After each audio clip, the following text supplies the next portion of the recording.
بسم اللہ الرحمن الرحیم۔ السلام علیکم ورحمۃ اللہ وبرکاتہ۔ آج ہم رسول اکرم صلی اللہ علیہ وآلہ وسلم کا روزے کے متعلق ایک فرمان بیان کریں گے انشاءاللہ۔ اس سے پہلے آپ سب سے گزارش ہے کہ اس ویڈیو کو آگے ضرور شیئر کریں۔ جزاک اللہ۔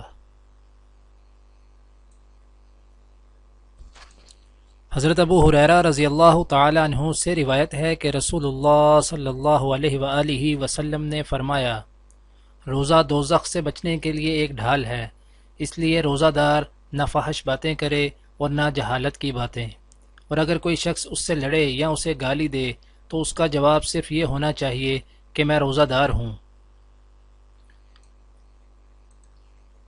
یہ الفاظ 2 مرتبہ کہہ دے، اس ذات کی قسم جس کے ہاتھ میں میری جان ہے، روزہ دار کے منہ کی بو اللہ کے نزدیک کستوری کی خوشبو سے بھی زیادہ پسندیدہ اور پاکیزہ ہے۔ اللہ تعالیٰ فرماتا ہے، بندہ اپنا کھانا پینا اور اپنی شہوت میرے لیے چھوڑ دیتا ہے، روزہ میرے لیے ہے اور میں ہی اس کا بدلہ دوں گا، اور دوسری نیکیوں کا ثواب بھی اصل نیکی کے 10 گنا ہوتا ہے۔ دعا ہے کہ اللہ تعالیٰ دنیا اور آخرت کی تمام بھلائیاں عطا کرے، عمل کی توفیق دے۔